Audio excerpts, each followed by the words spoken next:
Evaluate the limit as x approaches 2 from the right side of 1 over x minus 2. Now what I have here is a rational function.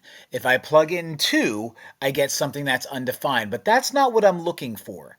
What I'm looking for is what happens as I approach 2 from the right side. So since this is an AP Calculus test and the year is 2024, I'm assuming that most people in AP Calculus took AP Pre-Calculus last year and had to graph stuff that looks like this. We know that since we have x minus 2 on the bottom, that I have a vertical asymptote at x equals regular 2.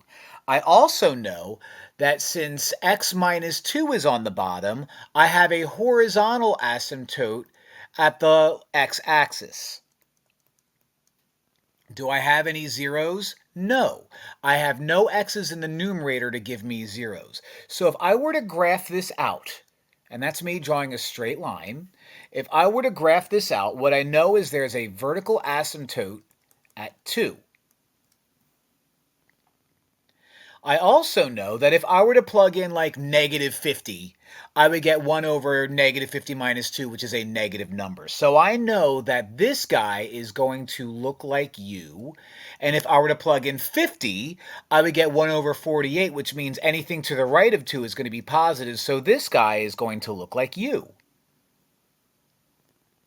Now, the question that's being asked is, where is my limit as I approach 2 from the right side? Well, coming from the right, I'm moving on up like the Jeffersons did.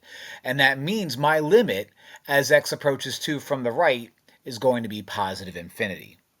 So A is going to be my answer.